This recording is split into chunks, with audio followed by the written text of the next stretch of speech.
Most of us think of a desert as an extremely warm place, filled with nothing but sand, cacti, and dry bones.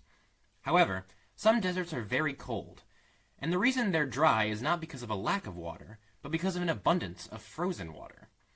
This brings us to the massive continent of Antarctica, a wasteland like no other. Why then do particle physicists fly this far south for the winter?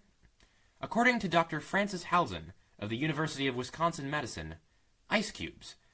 No, not these types of ice cubes. IceCube is a massive neutrino observatory built at the South Pole.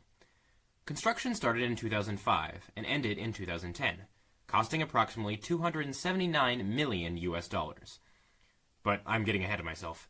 Why the South Pole? Are penguins really necessary for the detection of neutrinos? And what are neutrinos anyway? In short, a neutrino is a fermion that interacts only with the weak nuclear force and gravity because of its incredibly small mass. Basically, it's a super small particle that can travel through walls. The neutrino is in fact so small that it was accidentally discovered when beta decay observations disobeyed the law of conservation of momentum. This is just a fancy way of saying a subatomic ball was kicked, but we couldn't see what kicked it.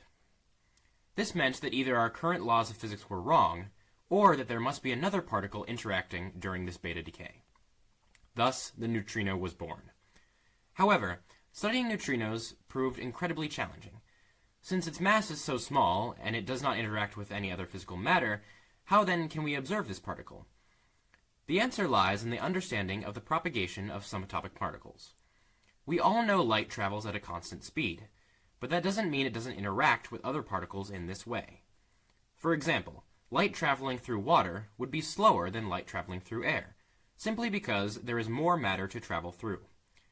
Neutrinos, however, are not affected by this, and will travel at the same speed regardless of what it's traveling through.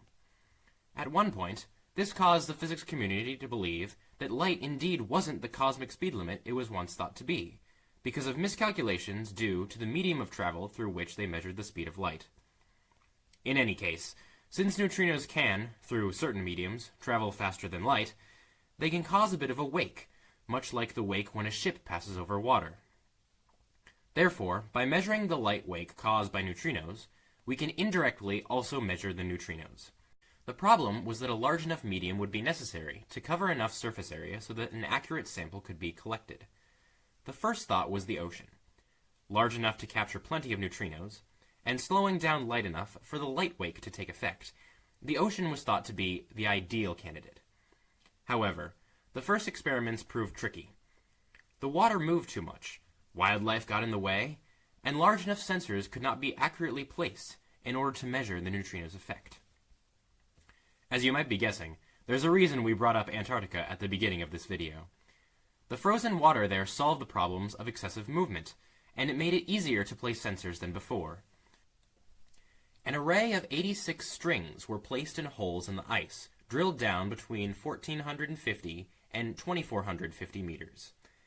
The holes were drilled by melting using a hot water drill, allowing for the ice to crystallize and refreeze soon after each string was installed.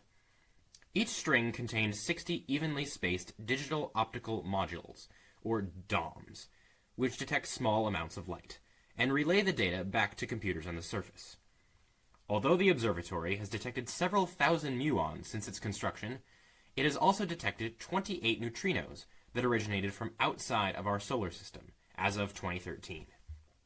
Although this number sounds very small, it actually is rather large, considering the small size of the detector itself. Dr. Halzen hopes to continue his research at the South Pole and expand the observatory to become larger and more powerful. But until then, the discovery and measurement of neutrinos can still awe us. It may not seem like a big deal, but as we learn more about the vast array of subatomic particles that populate our universe, the more we can harness what each particle is capable of. Much like the periodic table of elements, someday we may have a periodic table of particles, each particle serving an amazing purpose as technology propels us forward to a great big beautiful tomorrow. A special thanks to Dr. Halzen and the Georgia Tech School of Physics for their presentation entitled Ice Fishing for Neutrinos. I thoroughly enjoyed the talk myself and hope to continue attending in the future. If you are in the Atlanta area and want to attend, or if you're just interested in what we have to offer, You can find out more information at physics.gatech.edu/events. Hope you found this video interesting, and see you soon.